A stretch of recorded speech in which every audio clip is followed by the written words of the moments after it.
Okay, so I have decided that I won't be contributing to this project anymore, at least till I figure out or I see evidence that it's going to a good ending, to a better place.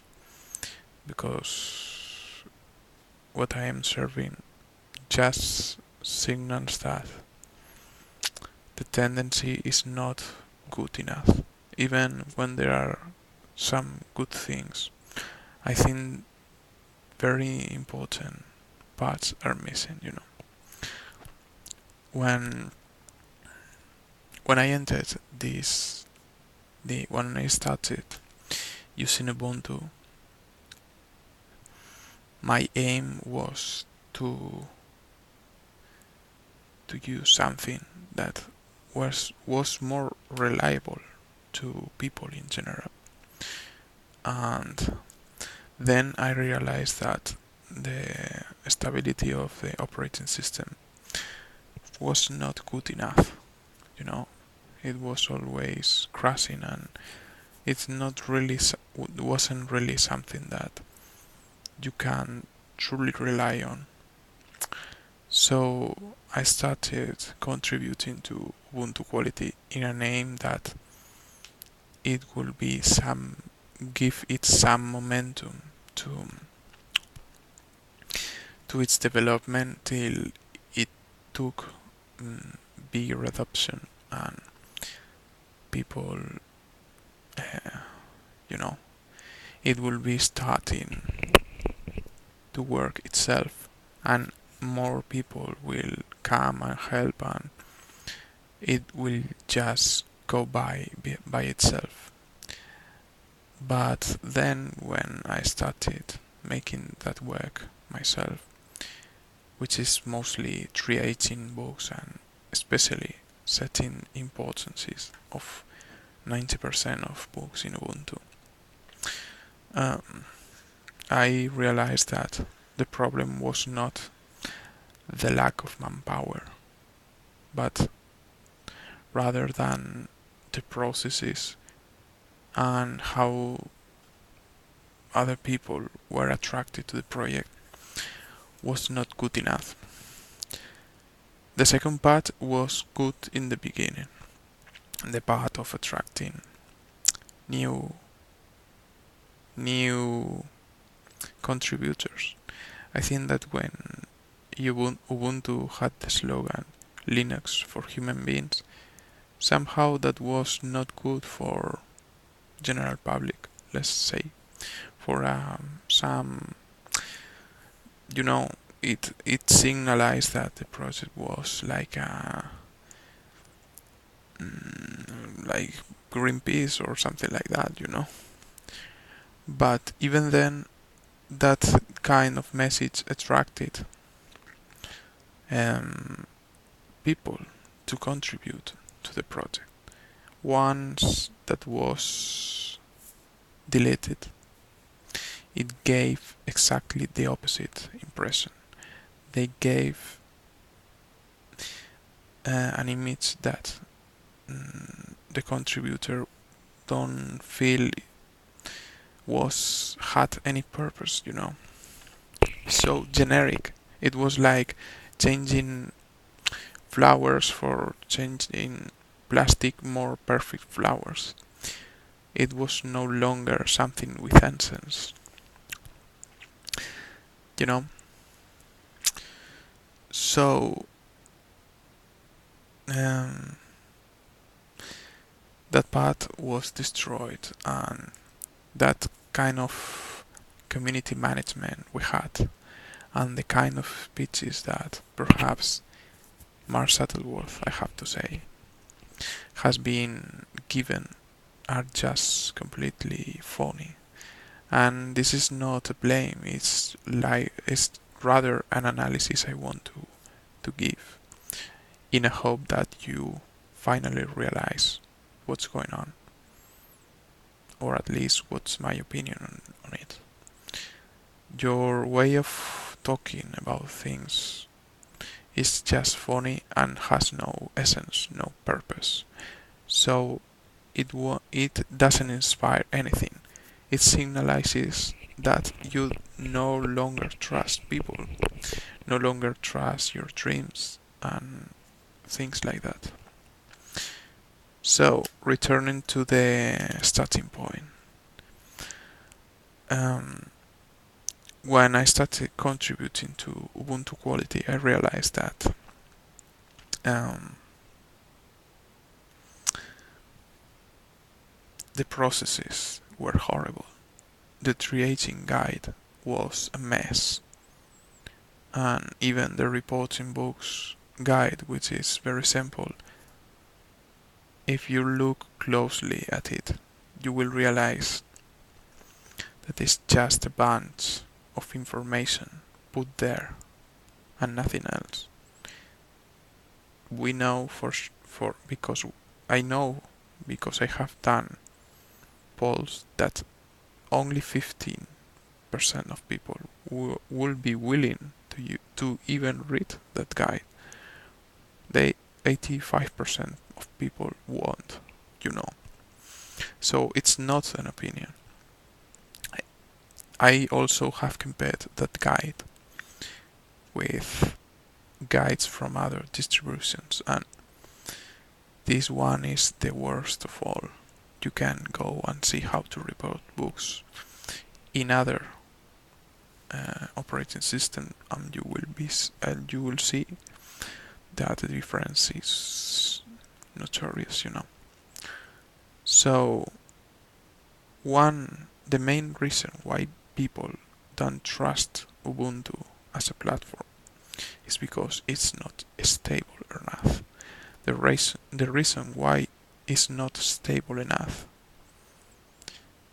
is because mm, nobody is willing to help, and the reason why people is not willing to help is because with the current processes and standards, everything is too hard to learn and to execute, you know.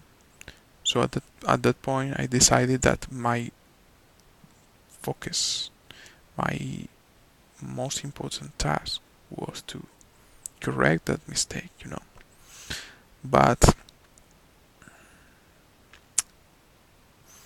when I brought those topics to the mailing list, perhaps I have not done it in the most optimal way, but what has been constant is that you know everyone agreed not to touch anything, and not touching anything means that my work has no purpose, because it's like trying to extinguish fires made uh, you know it's like we have a person that is lighting fires all over the place, and my mission is to stop um, those fires, but not the person. That's no sense work, you know.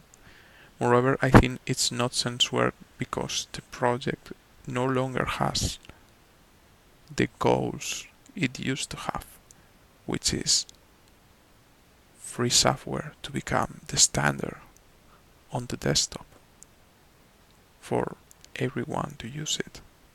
That's that's the inspiring goal, you know. So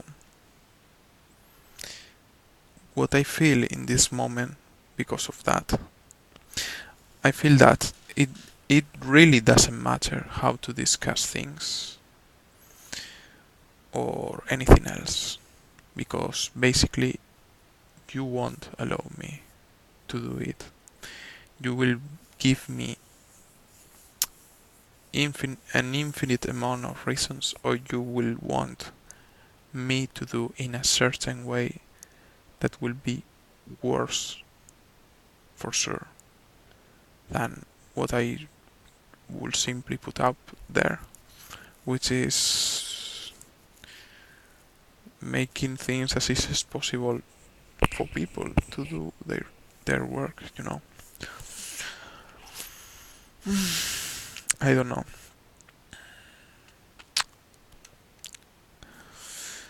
So I have lost the plot, I think. So basically, what I feel is it's not it's not that important how much we talk about it or discuss with people from the community, because people from the community is not really the people that should take the courage to change those things. It really belongs, this problem belongs to the upper management and leadership, which is Canonical.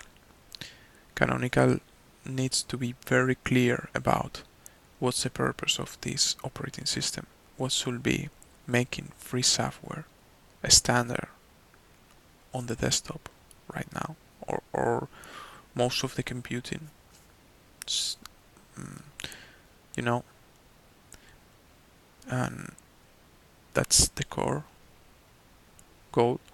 And being clear that the way to get there is to is their community, you know, that 80% or 90 or 95% of the work should be made by people.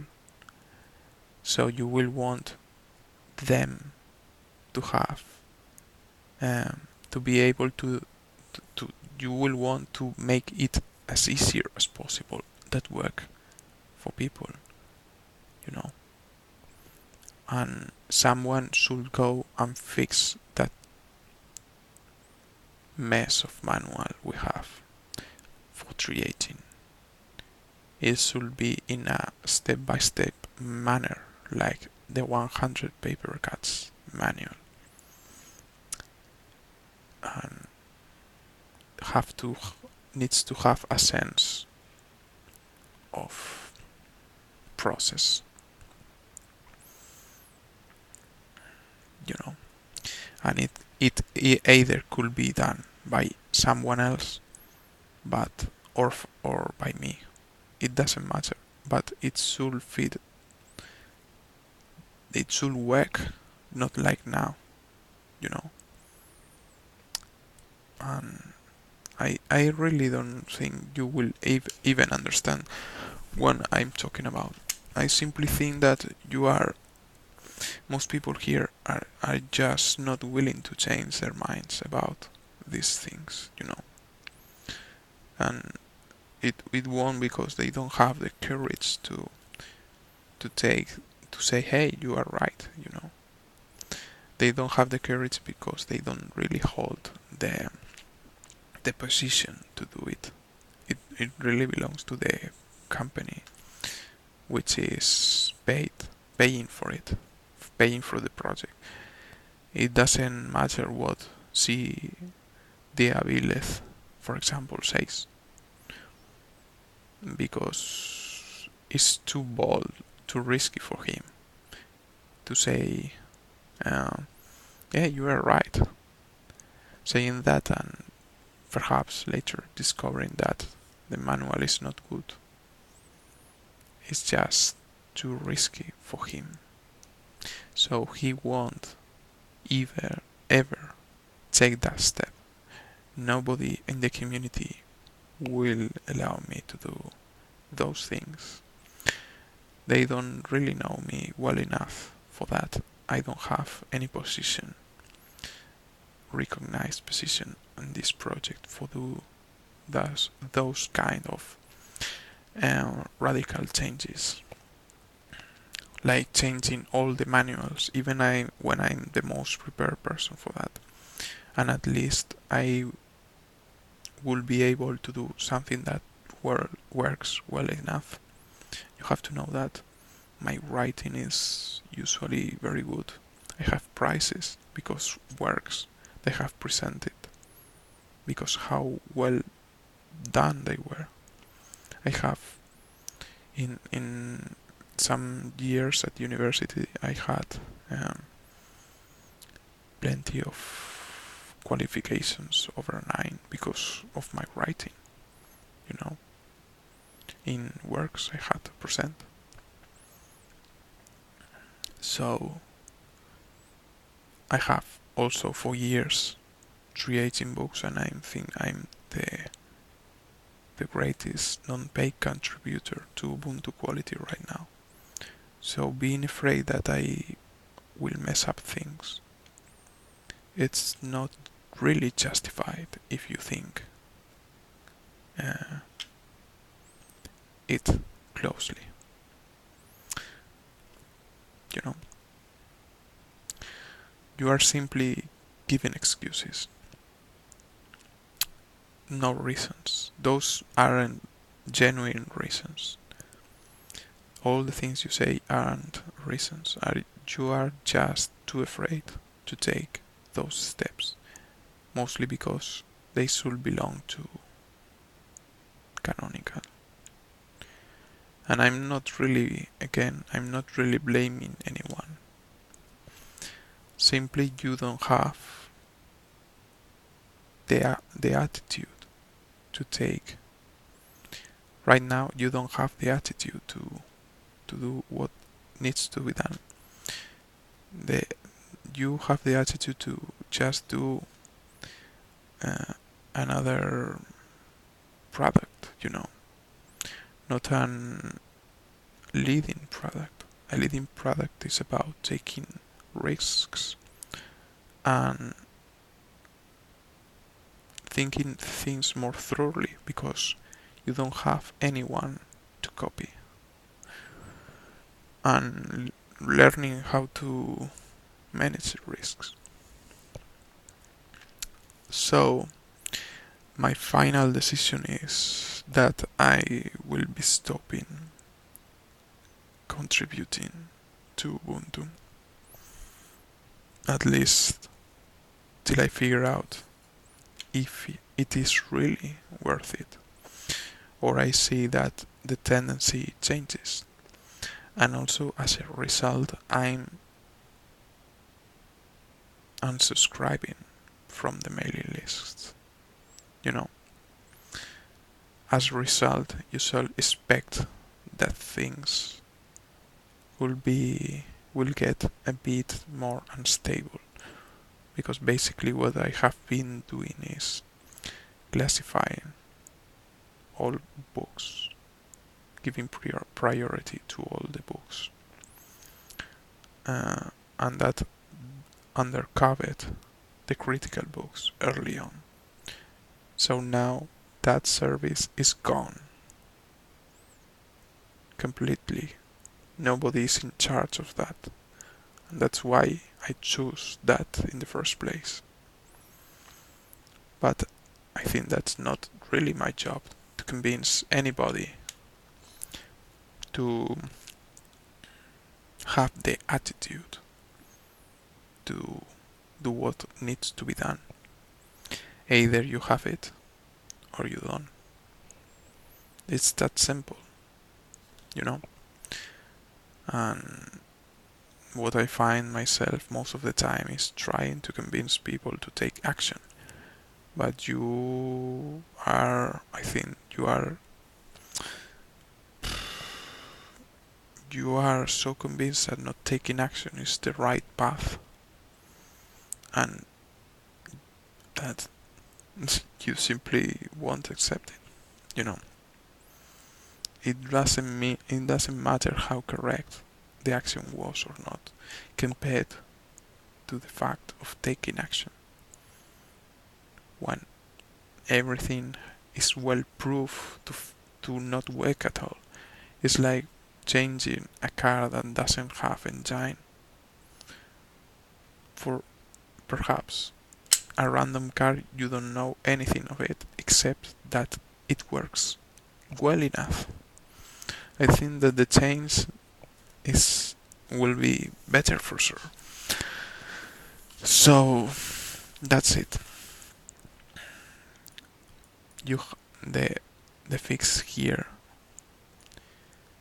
The fix here is that Canonical has to return to its mission and has to assign somebody to these tasks, to tasks that makes things easier for contributors, especially to contributors to Ubuntu quality, that cleans up the creating manual, the how to reports books manual, that reworks the wiki engine, and how to allow people to write on the wiki.